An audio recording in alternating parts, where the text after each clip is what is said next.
আজ আমরা যে টপিকটা নিয়ে ডিসকাস করব সেটা হচ্ছে দ্য ক্যানোনাইজেশন বাই জন ডান। তো বেসিক্যালি ক্যানোনাইজেশন একটা পোয়েম যেটা জন ডান লিখেছিলেন। তো আজকে আমাদের একটা ইন্ট্রোডাকশন ক্লাস হবে, অর্থাৎ এই ক্লাসে আমরা জন ডান এবং আমাদের পোয়েম দ্য ক্যানোনাইজেশন এই দুটো বিষয়কে জানবো।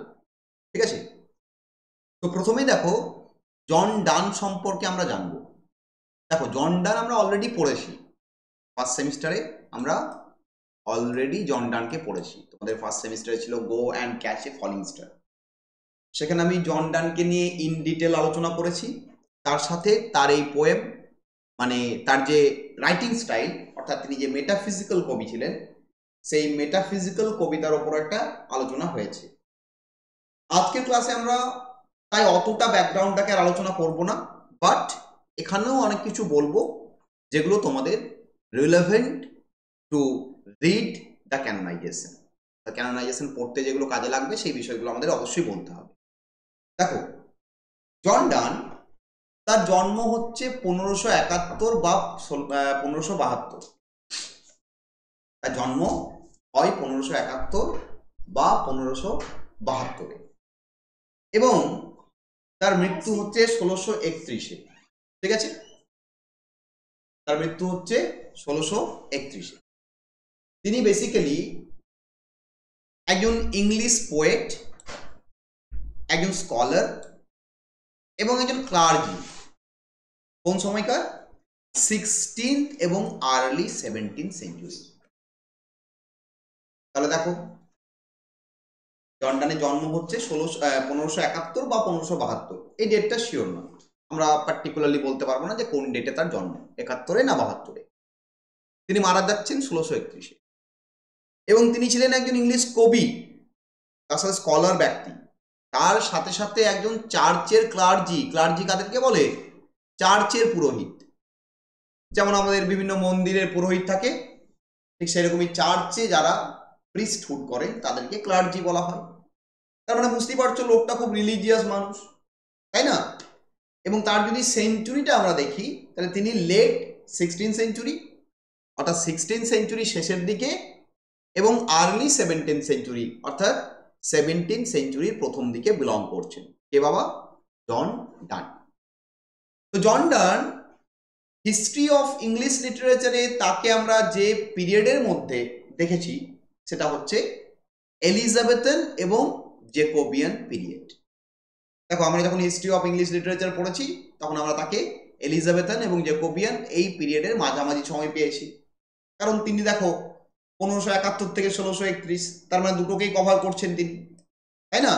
এলিজাবেথন পিরিয়ড কত? 1558 থেকে 1603, আর জেকোবিয়ান হচ্ছে 1603 থেকে 1625। জন ডান এই দুটো পিরিয়ডের মধ্যেখানেই রয়েছে, তিনি একজন এলিজাবেথন এবং জেকোবিয়ান রাইটার। জন ডানকে বলা হয়ে থাকে father of English metaphysical school of poetry. কি বলা হয়? Father of English metaphysical school of poetry. John Donne তিনি নতুন এক ধরনের টেকনিক, নতুন এক ধরনের স্টাইল, যে স্টাইলকে বলা হচ্ছে মেটাফিজিক্যাল, সেই স্টাইলটাকে তিনি শুরু করলেন, তার হাত দিয়ে শুরু হয়েছিল। মেটাফিজিক্যাল কি? আমরা তখন মেটাফিজিক্যাল অনেকগুলোই পড়লাম। ফার্স্ট সেমিস্টারে জন ডানকে পড়েছি একবার, তখন মেটাফিজিক্যাল আলোচনা করেছি। আবার কিছুদিন আগে আমরা পড়লাম টু হিজ কয় মিস্ট্রেস, তাই না? সেখানেও আমরা মেটাফিজিক্যাল বিষয়টাকে আলোচনা করেছি। আবার আমরা আজকেও মেটাফিজিক্যাল পাচ্ছি। মেটাফিজিক্যাল এখানে দুটো শব্দের সমাহার, একটা মেটা, একটা ফিজিক্যাল। মেটা মানে বিয়ন্ড বা অ্যাবাভ বা ওপরে, আর ফিজিক্যাল মানে হচ্ছে পার্থিব বা আর্থলি, যেটা আমাদের কাছে ফিজিক্যাল। তাহলে মেটাফিজিক্যাল কথাটা যদি আমরা একটা অর্থ বলি তাহলে হবে যে beyond the physical world, that means পার্থিব জগতের ওপরে যে জিনিসপত্র তাকে মেটাফিজিক্যাল বলা হচ্ছে। তার মানে পার্থিব জগৎকে যদি আমরা ছাড়িয়ে চলে যাই, আমরা কোন জগতে চলে যাব? স্বর্গীয় জগৎ, স্পিরিচুয়াল ওয়ার্ল্ড। তাহলে মেটাফিজিক্যাল মানে কি স্পিরিচুয়াল জগতের গল্প? না বাবা, এটা নয়। মেটাফিজিক্যাল কবিতাগুলো এমন কবিতা যেখানে ফিজিক্যাল ওয়ার্ল্ডকেও ডেপিকশন করা হবে, তার সাথে সাথে আমাদের যে স্পিরিচুয়াল ওয়ার্ল্ড তাকেও কিন্তু ডেপিক্ট করা হবে। অর্থাৎ এখানে আমরা একটা জার্নি দেখতে পাবো যে থিমাটিক্যালি ফিজিক্যাল ওয়ার্ল্ড থেকে স্পিরিচুয়াল ওয়ার্ল্ডের একটা জার্নি, তাকে কি বলা হয় বাবা? Metaphysical poetry. ওকে, তো মেটাফিজিক্যাল পোয়েট্রির কিছু বৈশিষ্ট্য আছে, সেগুলো আমরা আলোচনা করেছি, আরেকবার আমি বলে দেবো তোমাদের রিমাইন্ড করানোর জন্য। দ্যাট ইজ, মেটাফিজিক্যাল কবিতার বিগিনিংটা হয় অ্যাব্রাপ্ট, অর্থাৎ জার্কি বিগিনিং, সাডেন বিগিনিং, হঠাৎ করে দুম করে শুরু হবে। ওকে, মেটাফিজিক্যাল কবিতাগুলোই একটা লজিক্যাল প্যাটার্ন থাকে।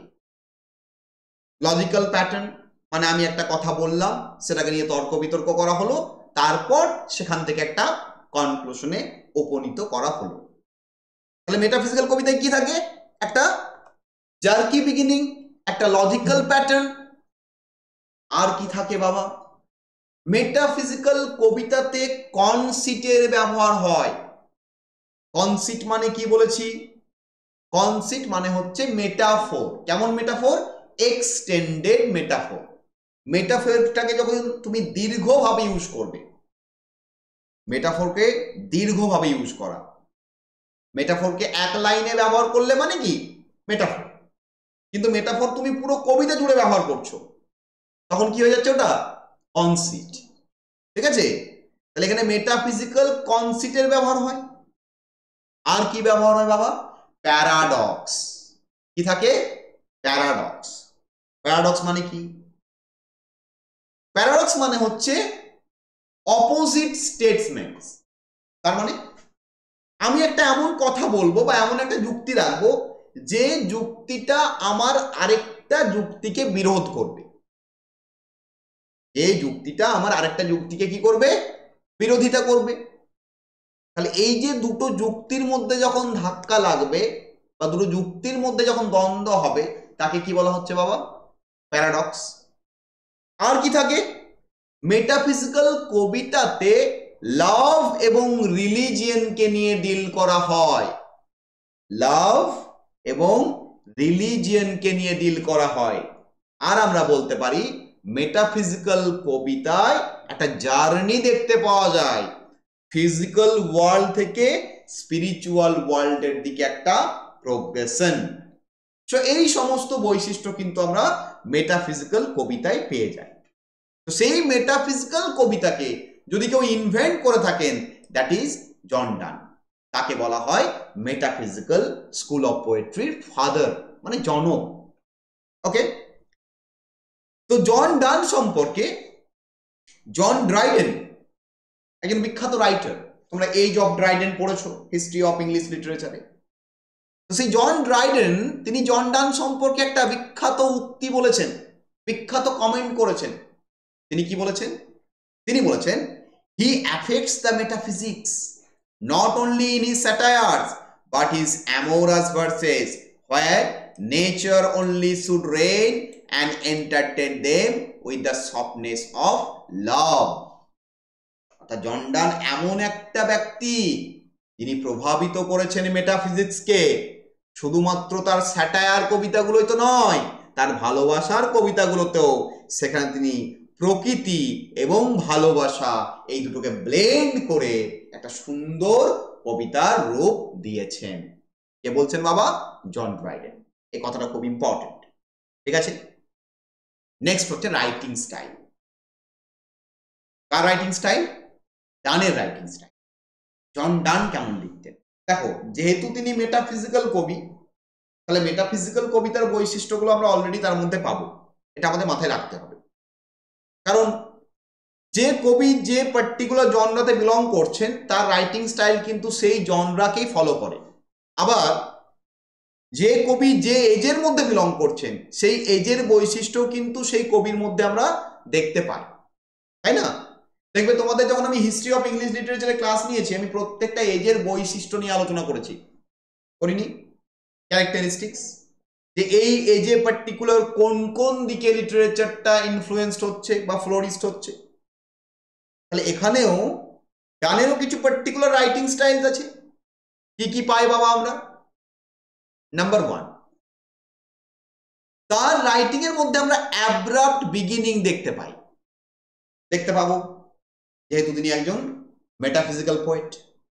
তার কবিতাগুলো যার কি বিগিনিং বা সাডেন বিগিনিং হয়। আর কি দেখতে পাই? ভ্যারিয়াস প্যারাডক্সের ব্যবহার। আর কি দেখতে পাই? Logical pattern and arguments, logical pattern দেখতে পাই, আর্গুমেন্ট দেখতে পাই, আইরনি অ্যান্ড ডিসলোকিউশনস, আইরনি এবং ডিসলোকেশনস এর ব্যবহার হয়, অর্থাৎ সেন্টেন্সের ফ্রেজ গুলোকে তিনি ওলট পালট করে লেখেন, যেখানে রাইমিং স্ট্রাকচার প্যাটার্ন একটু অন্যরকম হয়। আইরনি অর্থাৎ তিনি বিদ্রুপাত্মক মতবাদ করেন, সূক্ষ্ম বিদ্রুপাত্মক মতবাদ তার কবিতায় দেখতে পাই। আর কি দেখতে পাই? Love and religion are two primary themes of his poetry. তার কবিতার যেটা মেইন থিম সেটা হচ্ছে ভালোবাসার সাথে কি করা গো? রিলিজিয়নকে অ্যাড করা, লাভ অ্যান্ড রিলিজিয়ন। দেখো ডানের থিওরি অফ লাভ খুব ইন্টারেস্টিং। ডান সবসময় বলেন যে love is something which is one, love teaches us oneness. ভালোবাসা আমাদেরকে এক হতে শেখায়, একতা শেখায়। ডান বলতেন বা তিনি মনে করতেন যে half plus half is equal to 1 হয়, অর্থাৎ ভালোবাসা মানে প্রেমিকের অর্ধেক প্রেমিকার অর্ধেক, দুজনের মিলে একটা ওয়ান বা একটা সম্পূর্ণ ইউনিভার্স তৈরি হয়। তিনি কখনোই এটা মনে করতেন না যে প্রেমিক একজন আলাদা প্রেমিকা একজন আলাদা, তাহলে 1 + 1 কি হয়ে যাবে? 2 হয়ে যাবে। 2 হয়ে গেলে কনফ্লিক্ট, দুটো মানুষ, দুরকম চিন্তা ভাবনা, দুরকম ইমোশন, দুরকম চাওয়া পাওয়া, ঝামেলা, যেটা আমাদের পার্থিব জগতে হয়, তাই না? আমাদের পার্থিব জগতের রিলেশনশিপে কি হয়? আমরা দুটো মানুষ থাকি, 1 + 1 ইজ ইকুয়াল টু 2। বাট জন ডান তো পার্থিব জগৎকে তিনি ছাড়িয়ে মেটাফিজিক্যালে যাচ্ছেন। তার ভালোবাসা কেমন? মেটাফিজিক্যাল। তিনি সেখানে বলছেন আমি হাফ, আমার অর্ধেক, আমার প্রেমিকার অর্ধেক, আমরা দুজন মিলে তৈরি করব কি গো? এক। আজকে যখন দেখবে কবিতাটা পড়বো আমরা ক্যানোনাইজেশন, সেখানেও কিন্তু আমরা এই বিষয়টা দেখতে পাবো যে তিনি তার হাফ প্লাস হাফ থিওরিকে প্রেজেন্ট করে এক বানাচ্ছেন। তাহলে এটা হচ্ছে জন ডানের থিওরি অফ লাভ, মাথায় রাখবে। লাভ এন্ড রিলিজিয়ন তার কবিতায় দেখতে পাওয়া যায়। আর কি দেখতে পাই? তার কবিতার মধ্যে মেটাফিজিক্যাল কনসেপ্টের ব্যবহার। যেমন দেখো ভেজিটেবল লাভ, আমরা অ্যান্ড্রু মার্ভেলের টু হিজ স্কয়ার মিস্ট্রেসে, our vegetable love should grow faster than empires, তাই না? ভেজিটেবল লাভ, ভালোবাসাকে কি বলছে? সবজি ভালোবাসা, তাই না? কাঁচা সবজি ভালোবাসা। তাহলে এটাই কনসেপ্ট বাবা, এই কনসেপ্টটাই পুরো কবিতা জুড়ে রয়েছে, যে কবি প্রেমটাকে বাড়াতে চাইছে। দেখো ভেজিটেবল মানে সবজি। আমরা যদি কুমড়োর এক্সাম্পল নিই, কুমড়ো দেখবে প্রথমে এইটুকু পারা হয়, ছোট্ট পারা একটা জালি হয়, তাই না? তারপর সেই কুমড়োটা বাড়তে বাড়তে একটা এত বড় পারা কুমড়োতে পরিণত হয়। লাভ, ভালোবাসা এরকম বাবা, দিনের পর দিন কি হতে থাকে? বাড়তে থাকে। ভালোবাসা কখনো কমে যায় না। তাহলে দেখো ভালোবাসাকে কম্পেয়ার করা হলো কার সাথে? সবজির সাথে। সবজি দেখবে প্রথমেই বড় হয়ে যায় না, প্রথমে এইটুকু থাকে, আস্তে আস্তে আস্তে আস্তে সবজি কি হয়? বাড়তে থাকে। তাহলে এখানে ভালোবাসার যে কম্পারিজন হলো সবজির আস্তে আস্তে বেড়ে যাওয়াটা, এটাই মেটাফিজিক্যাল কনসেপ্ট আমরা অলরেডি টু হিজ স্কয়ার মিস্ট্রেসে পেয়েছি। আর কি দেখতে পাই? আমরা দেখতে পাই এর কবিতাতে মেটাফিজিক্যাল উইথ জ্যাগড রিদমস। তার রিদমগুলো জ্যাগড। আমরা যখন রিদমগুলো আলোচনা করবো আমি তোমাদের বুঝিয়ে দেবো কিভাবে জ্যাগড রিদম হচ্ছে। প্রত্যেকটা তো রাইম স্কিম থাকে, A B C D E F F G G, William শেক্সপিয়ারের রাইম স্কিম। তাহলে এনার যে রাইম স্কিম সেটা একটু আলাদা। সেটা কিরকম আমরা আলোচনা করব যখন আমরা টেক্সটটা পড়বো, আমি আমার রাইম স্কিমটা বোঝাবো তোমাদের। আর কি থাকে, ড্রামাটিক মনোলগ, তার কবিতাগুলো ড্রামাটিক মনোলগের মতো। ড্রামাটিক মনোলগ কি বাবা, একটা নতুন জিনিস পেলে। দেখো ড্রামাটিক মনোলগ যদিও ভিক্টোরিয়ান পিরিয়ডে ফেমাস হয়েছিল, ড্রামাটিক মনোলগ ভিক্টোরিয়ান পিরিয়ডে ফেমাস হয়েছিল। তোমরা এটাও পড়েছো অলরেডি ফার্স্ট সেমিস্টারে, তোমাদের যখন লিটারারি ফর্মস, সেই ফর্মস অফ পোয়েট্রির আন্ডারে ড্রামাটিক মনোলগ পড়েছো। ভিক্টোরিয়ান পিরিয়ডে রবার্ট ব্রাউনিং নামে একজন কবি এই ড্রামাটিক মনোলগকে কি করেছিলেন, পপুলার বানিয়েছিলেন। ড্রামাটিক মনোলগ কি বাবা, যেখানে একজন বক্তা সে তার বক্তব্য প্রকাশ করবে এবং সে তার বক্তব্যটাকে ডায়লগের মতো বলবে, কিন্তু যিনি শ্রোতা বা যারা শ্রোতা তারা কোনো উত্তর দেবেন না। তারা কি করবে, সাইলেন্টলি চুপচাপ কথাটা শুনে যাবে। মনে করো আমি বক্তা, আমি এই যে তোমাদের পড়াচ্ছি, আমি তোমাদের ক্লাস নিচ্ছি, আমি ডায়লগ আকারেই বলছি, দেখো আমি নিজেই প্রশ্ন করছি, নিজেই উত্তর দিয়ে দিচ্ছি প্রশ্নে। তোমরা শ্রোতা, তোমরা কি করছো, চুপচাপ শুনছো। তাহলে এই যে বিষয়টা হচ্ছে, এটা কি গো, ড্রামাটিক মনোলগ। এবারে ড্রামাটিক মনোলগে আরেকটা জিনিস কি হয়, যিনি বক্তা, বক্তার একটা মেন্টাল যে ফ্রাস্ট্রেশন, যে তিনি মানসিক দিক দিয়ে একটা কোনো কষ্টে বা দুঃখে একটা চাপে রয়েছেন বা একটা প্রবলেমে রয়েছেন, সেই প্রবলেমটাকে বোঝানো হয়। আর ড্রামাটিক মনোলগ কবিতাগুলো সবই অ্যাব্রাপ্ট বিগিনিং হয়, দুম করে সাডেনলি শুরু হয়। তাহলে দেখো জন ডানের কবিতার মধ্যেও আমরা এগুলো পাচ্ছি। আমরা এখানেও দেখতে পাবে জন ডানের কবিতায় একটা স্পিকার দেখতে পাবে যে স্পিক করছে, দেখবে এখানে একজন প্রেমিক হচ্ছে স্পিকার। ক্যানোনাইজেশন কবিতায় স্পিকার কে গো, একজন প্রেমিক। সে বলছে, কি বলছে, for God sake hold your tongue and let me লাভ। ভগবানের দোহাই, ভগবানের দিব্যি, আমাকে ভালোবাসতে দাও, তোমাদের ওই মুখটা বন্ধ করো তো। দেখবে ভালোবাসার ওপর সবারই নজর বাবা। কেউ প্রেম করলে দেখবে লোকে খোঁচাখুচি করতে পছন্দ করে, তাই না, কাঠি করতে পছন্দ করে। একটা ছেলে একটা মেয়ে রাস্তায় দাঁড়িয়ে গল্প করছে, দেখবে কত লোক এমন এমন ভাবে তাকিয়ে যাচ্ছে যে যেন তারা বোম ফেলে দেবে এখানে, তাই না। তাহলে ওরা ক্রিটিক, যারা প্রেমে বিরোধিতা করে তারা কি গো, ক্রিটিক তো। তাহলে ওই সমস্ত ক্রিটিকদের বলছে for God sake hold your tongue and let me love. আরে বাবা আপনার মুখটা বন্ধ করুন না, ভগবানের দোহাই আপনার মুখটা বন্ধ করুন তো, আমাকে ভালোবাসতে দিন। আমার ভালোবাসা তো কাউকে ক্ষতি করছে না, তারপর তিনি বলবেন।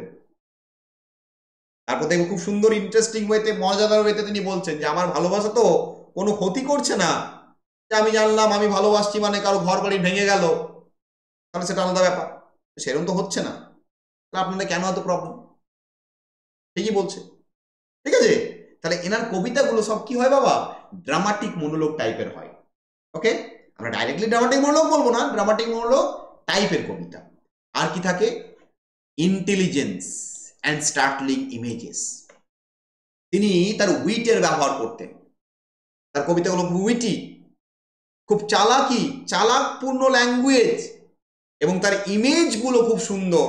যেমন এই কবিতায় দেখবে ঈগল অ্যান্ড ডাভ ইমেজ আছে, ঈগল পাখি এবং ঘুঘু পাখির গল্প, মোমবাতি এবং পোকা বা পতঙ্গ, জ্বলন্ত মোমবাতির সাথে পতঙ্গ। ওই যে ভালোবাসা এইরকমই, ভালোবাসা কেমন হয়, জ্বলন্ত মোমবাতি এবং পতঙ্গের মতো। দেখবে জ্বলন্ত মোমবাতি দেখে পতঙ্গ কি হয় গো, অ্যাট্রাক্টেড হয়।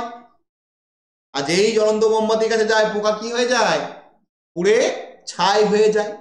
তাহলে ভালোবাসা এরকমই, তোমাকে অ্যাট্রাক্ট করবে এবং ভালোবাসা তোমাকে কি করবে, তার মধ্যে বিলীন করে দেবে, তোমাকে তার মধ্যে ডুবিয়ে দেবে, তোমাকে শেষ করে দেবে, তুমি আর বেরোতে পারবে না। ওই যে বলছে না, একটা গান আছে না, পিরিতি কাঁঠালের আঠা, লাগলে পরে ছাড়ে না, গোলে মালে পীড়িত করো না। বাউল গান আছে একটা, পীড়িত এমন জিনিস একবার লেগে গেলে আর ছাড়বে না, তাই সাবধান। ওকে, নেক্সট, ডানের কি কি বিখ্যাত বিখ্যাত লেখা আছে বাবা? তিনি টোটাল 55টা লাভ কবিতা লিখেছেন, লাভ পোয়েমস। এগুলো সব ফেমাস। কিসের কবিতা? ভালোবাসা, যেগুলো 1590 থেকে 1617 মধ্যে লেখা হয়েছে। এই ডেটগুলো আমরা জানি না, ওই জন্য আমি সি ব্যবহার করেছি। সি মানে বলেছিলাম কি? সার্কা বা সিরকা। দ্যাট মিনস যখন কোনো ডেট আমরা জানবো না তার আগে কি ইউজ করবো? সি। তাহলে 1590 থেকে 1617 মধ্যে লাভ পোয়েমগুলো লিখেছেন এবং সেগুলো পাবলিশড হয়েছে 1633-এ। তার বিখ্যাত বই সংস অ্যান্ড সনেটস, এবং বইটা হচ্ছে পোস্টথমাস বই। পোস্টথমাস মানে কি? মৃত্যুর পর। কারণ তিনি 1631-এ মারা গেছেন, 1631-এ মারা গেছেন, 1633-এ তার বইটা পাবলিশড হয়েছে, তাহলে পোস্টথমাস। এবং এটাও একটা খুব সুন্দর জিনিস যে maximum of Donne poems are publish posthumously. ডানের ম্যাক্সিমাম কবিতাই পাবলিশড হয়েছে তার মৃত্যুর পর। বুঝতে পেরেছ? এছাড়া লাভ পোয়েমস ছাড়া তিনি কিন্তু সনেটও লিখেছেন। কতগুলো সনেট লিখেছেন বাবা? 19টা সনেট লিখেছেন। জন ডান 19টা সনেট লিখেছেন, কারণ তিনি এলিজাবেথান পিরিয়ডে বিলং করছেন, আর এলিজাবেথান পিরিয়ডে ডমিনেটিং ফিচার কোনটা? সনেট। এটা বুঝতে হবে। দেখো, যে পিরিয়ডে যে রাইটার রয়েছে সেই পিরিয়ডের বৈশিষ্ট্য কিন্তু রাইটারের মধ্যে থাকবে, তাই না? তিনি এলিজাবেথান পিরিয়ডে বিলং করছেন, আর এলিজাবেথান পিরিয়ডে কোন জিনিসটা চলছে? Sonnet. Philip Sidney, Edmund Spenser, তাই না? উইলিয়াম শেক্সপিয়ার, বড় বড় সনেটিয়ার্স। এবং তার সনেটগুলোকে বলা হয় হোলি সনেটস। কি বলা হয় বাবা? হোলি সনেটস। কেন? কারণ তার সনেটস গুলো কি নিয়ে ডিল করছে গো? গড অ্যান্ড রিলিজিয়ন, ঈশ্বর এবং ধর্মের বিষয় নিয়ে ডিল করে। দ্যাটস ওয়াই কি বলা হয়? হোলি সনেটস বলা হয়। এবার ওই যে তার বিখ্যাত কিছু লাভ পোয়েমস এর কথা বললাম, 55টা লাভ পোয়েমস, তার মধ্যে যেগুলো বিখ্যাত কোনগুলো বাবা? এই যে আমি এখানে মার্কিং করে দিয়েছি, এইগুলো কোনো না কোনো ইউনিভার্সিটির সিলেবাসে কি হয়? পড়ানো হয়। কোনো না কোনো ইউনিভার্সিটির সিলেবাসে পড়ানো হচ্ছে। Number 1 the flea, number 2 good morrow, number 3 the sunrising, number 4 the canonization. এই যে তোমরা পড়ছো আজকে, এটা তোমাদের সিলেবাসে এটা আছে। Number 5 valediction, forbidding mourning. Next the ecstasy. তারপর রয়েছে a nocturnal upon Saint Lucy's day, এবং last but not the least the anniversary. এই যে পোয়েমগুলো, এগুলো কিন্তু বিখ্যাত পোয়েম, যেগুলো আমাদের জন ডান লিখেছেন। তোমাদের যদি হায়ার স্টাডিজ করতে হয়, ইংলিশ লিটারেচার নিয়ে আরো এগোতে ইচ্ছা যায়, তখন কিন্তু তোমাদের এই সমস্ত পোয়েমগুলোই পড়তে হবে, সিলেবাসে থাকুক বা না থাকুক।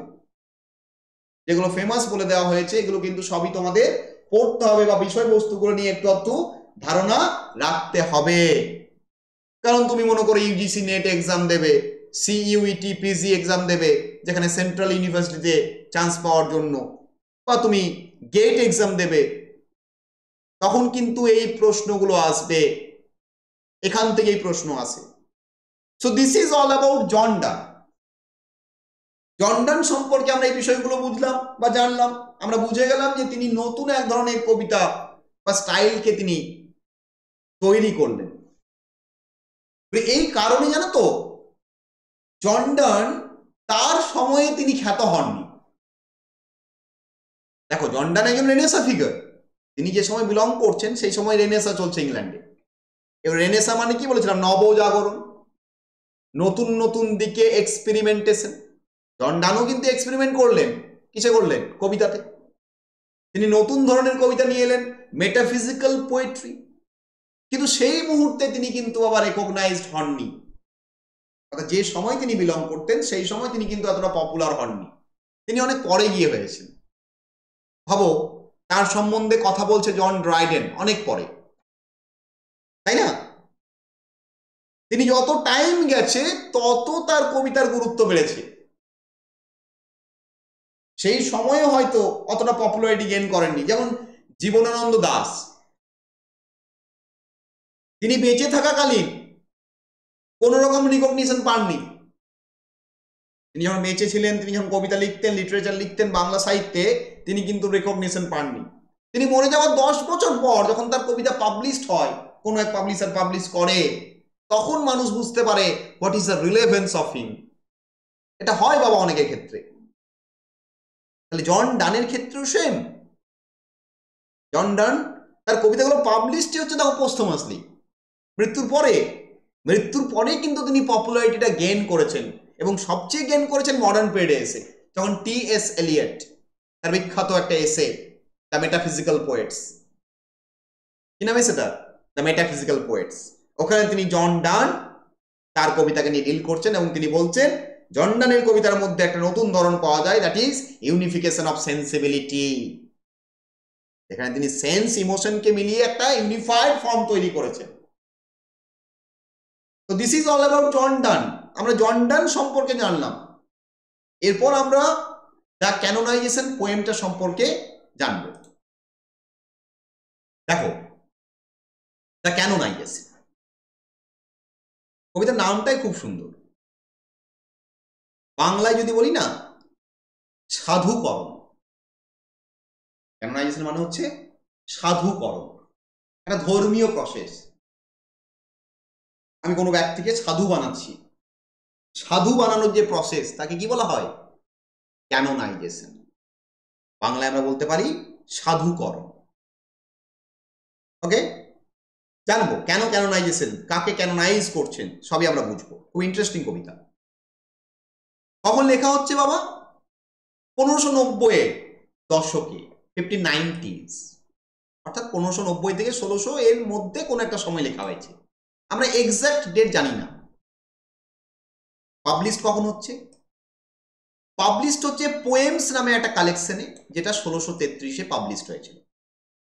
অর্থাৎ পাবলিশড হচ্ছে 1633, এবং এটাও পোস্টমাস পাবলিকেশন, মৃত্যুর পরে পাবলিশড হচ্ছে। Written 1590s, published পোস্টমাসলি 1633। ওকে, কবিতার এই যে সোর্স ক্যানোনাইজেশন, এই কনসেপ্টটা কোত্থেকে পেলেন তিনি? দেখো, ক্যানোনাইজেশন আগে প্রথমেই বললাম এটা রিলিজিয়াস প্রসেস, তাই না? Religious process.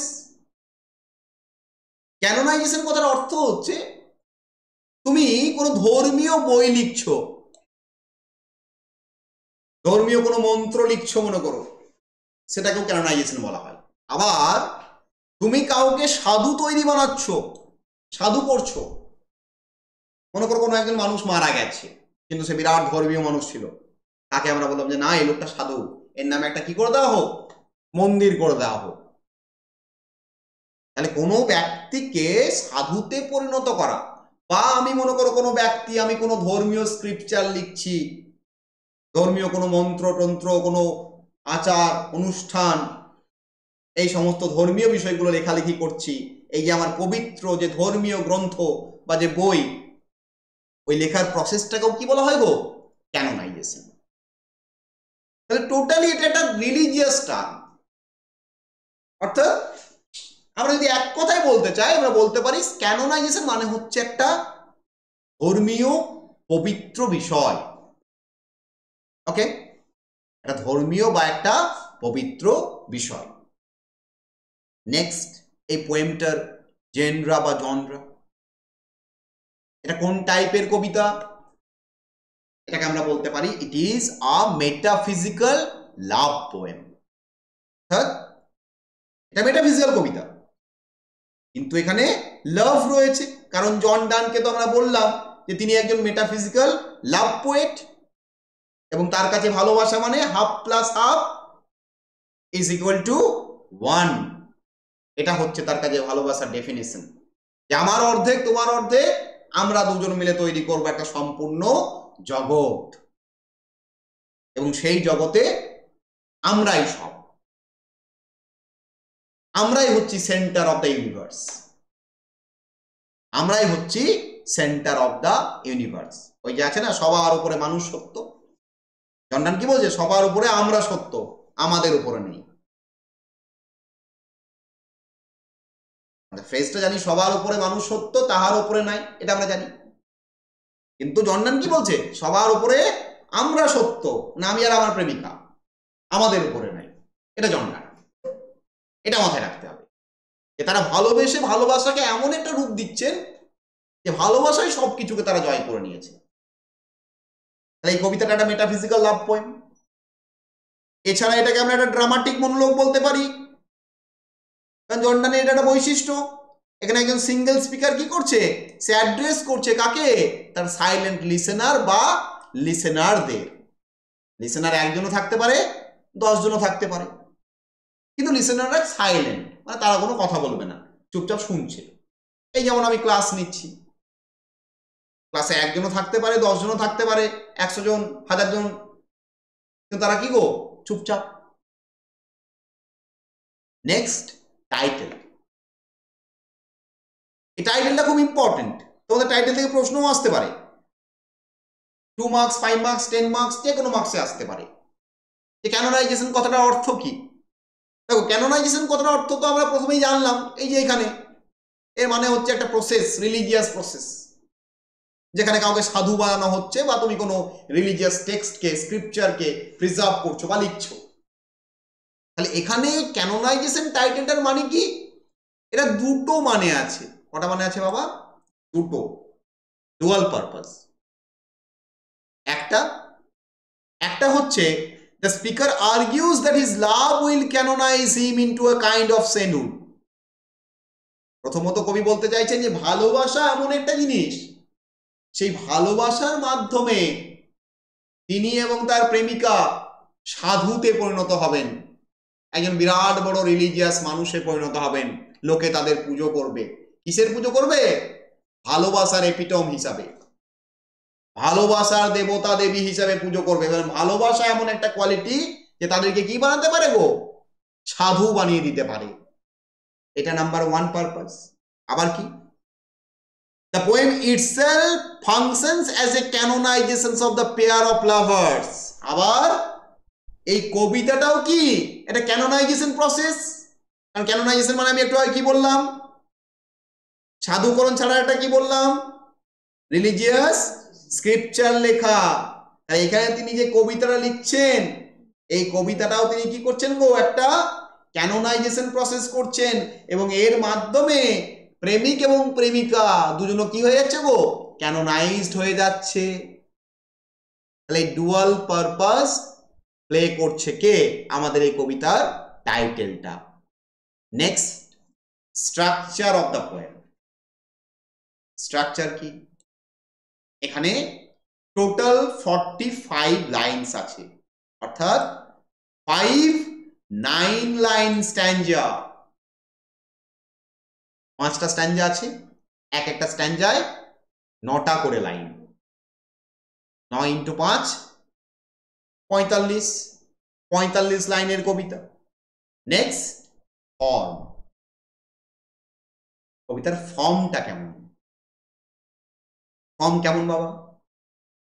দেখো, এই কবিতাতে তিনি যে ফর্মটা ব্যবহার করেছেন সেটা খুবই ইউনিক ফর্ম। কেন ইউনিক বলছি? কারণ এই যে রাইম স্কিমটা দেখো, এ বি বি এ, আবার triple C A A, A B B A triple C মানে সি সি সি এ এ। অর্থাৎ প্রথমে রয়েছে একটা কোয়াট্রেন, এটা একটা কোয়াট্রেন, কোয়াট্রেন মানে 4 লাইন, ঠিক আছে। তারপর এটা একটা ট্রিপলেট, ট্রিপলেট মানে 3 লাইন। তারপর এটা কি গো? কাপলেট। তাহলে কবিতা তিনি এইভাবে বানিয়েছেন, quatrain plus triplet plus couplet. Quatrain মানে 4 লাইন। দেখো 4 লাইনের লাইনটা হচ্ছে এ বি বি এ, লাইনটা এখানে শেষ হয়ে গেল। এটা আবার নতুন লাইন শুরু হচ্ছে, triplet C C C, triplet 3 লাইনের লাইন শেষ হয়ে গেল, আবার নতুন লাইন শুরু হচ্ছে, দেখো এ এ। তার মানে কি? আবার এটা একটা couplet. Using iambic pentameter and trimeter, কি কি আছে এখানে? কোন কোন লাইনে আয়াম্বিক পেন্টামিটারও আছে, আবার কোন কোন লাইনে আয়াম্বিক ট্রাইমিটারও আছে, আবার কোন কোন জায়গায় ফ্রি আয়াম্বিক ফুড, মানে আয়াম্বিক ফুড আছে কিন্তু ট্রাইমিটার না পেন্টামিটার না হেক্সামিটার আমরা জানি না, কেন? একটা করে এক্সট্রা আছে, ওই যে যাকে আমরা কি বলি গো, এক্সট্রা থাকলে হাইপারমেট্রিক্যাল, ঠিক আছে? তাহলে মাঝে মাঝে হাইপারমেট্রিক্যাল ফিটও ইউজ করছেন। তাহলে ভাবো কবিতার মধ্যে কত তিনি কি করেছেন, এক্সপেরিমেন্ট করেছেন, তাই না? একটা কবিতা লেখা যাতা ব্যাপার নয়, আমরা ভাবি কবিতা মানে কিছুই না, ওই দু চারটে কথা লিখে দিলাম ব্যাস কবিতা হয়ে গেল, কিন্তু এরা একটা কবিতা লিখতো কত কিছু টেকনিক্যাল ভেবে, শুধুই আজকে এনাদের পড়তে হচ্ছে আমাদের, তাই না? শুধুই পড়ছি না, যাকে তাকে তো পড়াতে পারতো, এমন অনেক কবিতা আছে যেগুলো মানে কবিতার মতো নয়, তাও সেগুলো কবিতা, সেগুলো তো পড়ানো হবে না। Next, main theme of the poem. Main theme কি? কবিতাটা এক্সপ্লোর করছে ভালোবাসার ট্রান্সেন্ডেন্ট পাওয়ার। ট্রান্সেন্ডেন্ট মানে কি? ওই যে পরিবর্তনশীলতা। পরিবর্তনশীলতা মানে কি? ভালোবাসা পরিবর্তন হয়ে যায় না কখনো, ভালোবাসা ফিক্সড। ভালোবাসা আমাদেরকে পরিবর্তন করে। একটা খারাপ মানুষকে ভালো করতে পারে কে? ভালোবাসা। আবার মানুষ খারাপ হয়ে যায় কিসের জন্য? ভালোবাসা না পেলে। ভালোবাসার অভাবেই মানুষ খারাপ হয়, জানো তো? এই যে এত ক্রিমিনাল, এত নেশা, ভাঙ, ড্রাগস, হিরোইন, এগুলো কেন? সেই মানুষগুলো ভালোবাসা পাচ্ছে না, ভালোবাসার অভাব। এর ভালোবাসা মানে একটা প্রেমিক প্রেমিকার প্রেম সবসময় নয়, ভালোবাসার অনেক রূপ আছে বাবা। একটা পিতা একটা মাতা তার সন্তানকে ভালোবাসছে, সেটাও একটা ভালোবাসা। আবার একটা সন্তান তার পিতা মাতাকে ভালোবাসছে, সেটাও ভালোবাসা।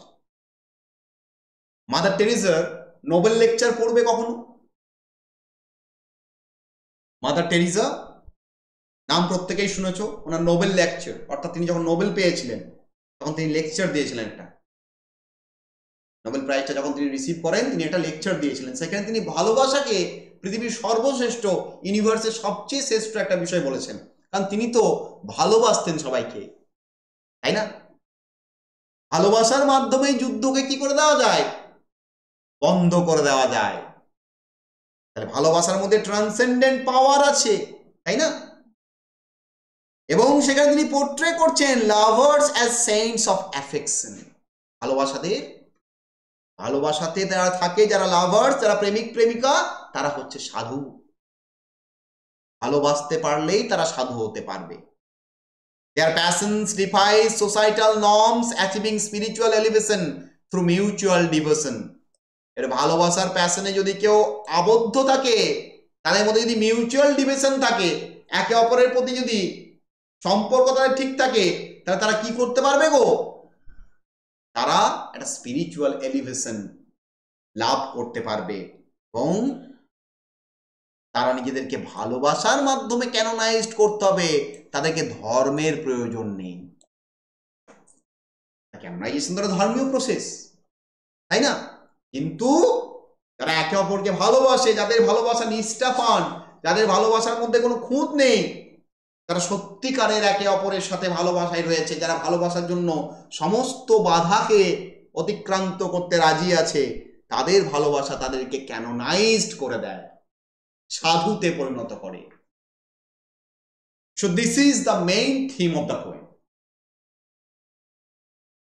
কবিতা দেখবে শুরু হচ্ছে, শুরুতেই কবি বলছে ওই সমস্ত ক্রিটিকদের যারা কবিকে ক্রিটিসাইজ করছে।